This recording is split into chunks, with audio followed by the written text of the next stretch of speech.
The Real Story of Nargis Part 3. Everything seemed like a dream to me. I thought that the earth would not accommodate me. Abdullah's words, one by one, had a great impact on my heart. I could not understand why he said this to me. When I looked at him, my heart was crying, my eyes filled with tears.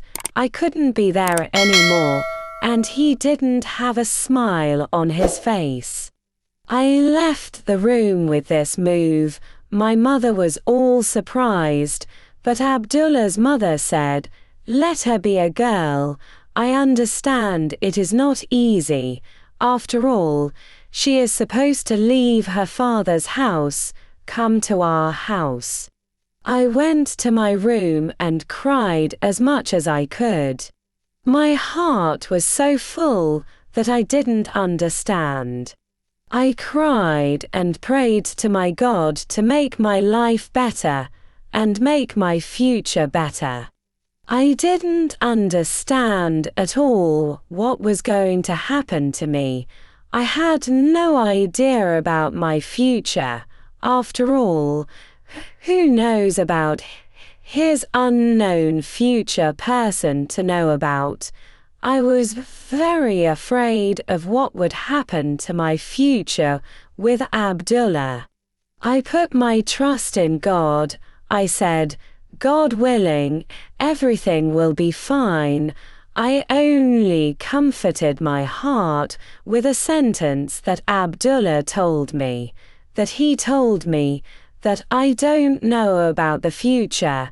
Maybe it won't be the way it is in the future. Just with his one word could calm my heart. I had fallen in love with him. I couldn't separate from him. I couldn't destroy this connection. But I couldn't be with him. I was on two paths, one side of my heart and the other side of my mind. The damned heart always does its job. Sometimes it throws you into the fire and sometimes into the water. I was just crying when my brother's wife came and said, "Nargis, come, your husband's family is going, you, with God by them." He saw that I was crying and came and hugged me. He also cried and said, "God bless you, don't cry, be happy, and let's go down while mother gets angry." I didn't want to go down at all. Finally I went and wiped my tears. As they were all waiting for me, I prayed to God. Abdullah just gave me a cold goodbye and left. He didn't even look at me. I was very embarrassed by this move in front of my family and my brother's ladies. He behaved as if I had gone to propose to him. Again, I didn't say anything. I only put it in my heart, so I just said goodbye, and he left. After they left, my mother cried. My brother's wife said, "Mother, why are you crying? Pray for her. God willing, the girl will be happy." That's it. After all, she has to go. See, I also came to your house. It couldn't be a girl. If it's her father's house. I sat with my mother for a few minutes, then I went to my room. I was just thinking that I had untied my hair and wanted to style, when my sister came and called Nargis. I didn't think about it at all. I was just see to her, and I was thinking about Abdullah's words. How did he say that to me? Roya hit me on the back and said, "Girl, why are you doing this? What happened to you after talking with Abdullah? If he said something that made you upset, I wanted to tell my sister, but I couldn't. If I told my sister after that, Abdullah's words reached my mother and father. I didn't say anything. I said, I don't know, we've become one, I'm sad, I just want to cry, that's it. Roya said, my dear sister, I know why you have become like this, but believe me, you are lucky that God has made this kind of in-laws in your part, and such an acceptable and educated husband. Every girl wants the same. Let's see what is in my part, I said. God willing, there will be someone who loves you better than me. Roya hugged me and kissed me. Once I said, come tie my hair while I go to pray. He laughed and tied my hair, then I also went to pray. Exactly 2 weeks had passed since my engagement. During this time, Abdullah's family came a lot and wanted the wedding to be held earlier. In the coming months.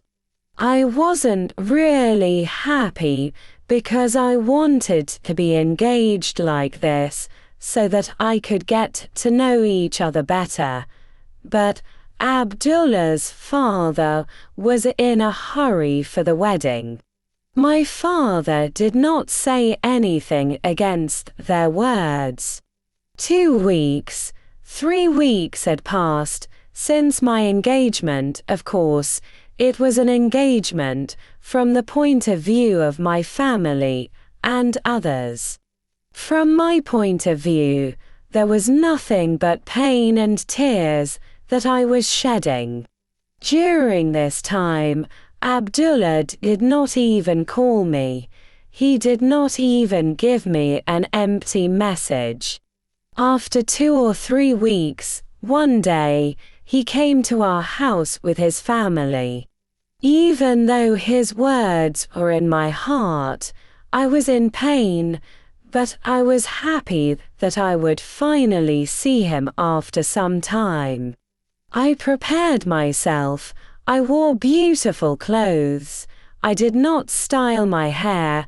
I tied it on my back when I came to see Abdullah.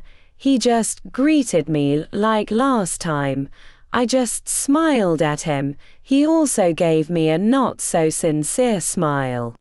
Again, I didn't say anything. I went and sat down and talked with his mother and sister.